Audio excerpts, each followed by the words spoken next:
समस्तीपुर का एक लड़का अपने साथ रखता था तीन तीन गर्लफ्रेंड।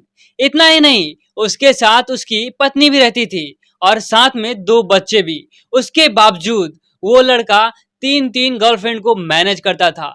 तो आप सोच सकते हो कि तीन गर्लफ्रेंड के बावजूद एक पत्नी को आखिर वो मैनेज कैसे करता था। पूरी कहानी बताएंगे, उससे पहले मैं बता दूं, मेरा नाम विश्वजीत कुमार है और आप देख रहे हैं पब्लिक एक्शन। ये कहानी 7 साल पहले शुरू होती है और समस्तीपुर के ताजपुर में रहने वाला रिहान, जो पेशे से मोबाइल मैकेनिक है और उसका एक खुद का शॉप भी है। 7 साल पहले रेहान का एक आलिया नाम की लड़की से शादी होता है।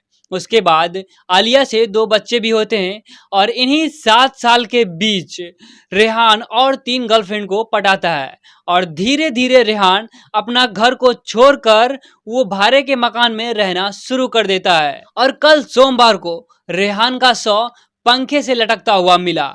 उसके बाद जब रेहान की पत्नी आलिया को पता चला कि उसका पति अब नहीं रहा, उसका पति का शव पंखे से लटकता हुआ मिला, तो वो तुरंत भागती हुई सीधे थाने पहुंचती है और थाने में थानेदार को सारी बात बताती है और कहती है कि मेरे पति का तीन गर्लफ्रेंड थे, मेरे अलावा मेरे पति का और तीन गर्लफ्रेंड थे, जिसमें से एक गर्लफ्रेंड मेरे पति के साथ रहती थी और मेरे पति गर्लफ्रेंड के साथ रहना नहीं चाहते थे, लेकिन उनके गर्लफ्रेंड के परिवार वालों का बहुत ज़्यादा दबाव होता था और उनके परिवार वाले मेरे पति को धमकी देते थे कि मेरी बेटी को साथ में नहीं रखोगे तो मैं तुम्हें जान से मार दूंगा। और मेरा मानना है कि उनके गर्लफ्रेंड के परिवार वालों ने ही मेरे पति को मारा है। आलिया कहती थी मेरे पति के तीन गर्लफ्रेंड थे, जिनका नाम आरती, काजल और किरण थी, जो कि तीनों साथ रहना चाहती थी और तीनों में हमेशा झगड़ा होता था और तीनों ये चाहती थी कि हम रहे तो हम रहे। और रेहान तो ठहरा एक, लेकिन रेहान के साथ तीनों रहना चाहती थी।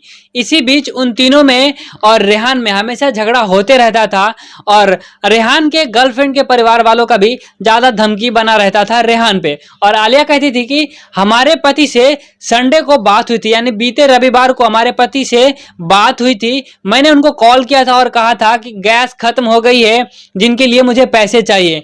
और कल रेहान के साथ ये होता है कि रेहान एक पंखे से लटकता हुआ मिलता है। हालांकि प्रशासन रेहान की एक गर्लफ्रेंड को उठा लिया है और उनसे पूछताछ कर रही है और अभी रेहान का बॉडी पोस्टमार्टम में भेज दिया गया है और अभी तक ये साबित नहीं हुआ है कि आखिर रेहान का कातिल कौन है। और जैसे रेहान का पोस्टमार्टम रिपोर्ट आएगा फिर पता चल जाएगा कि आखिर रेहान का असली कातिल कौन है।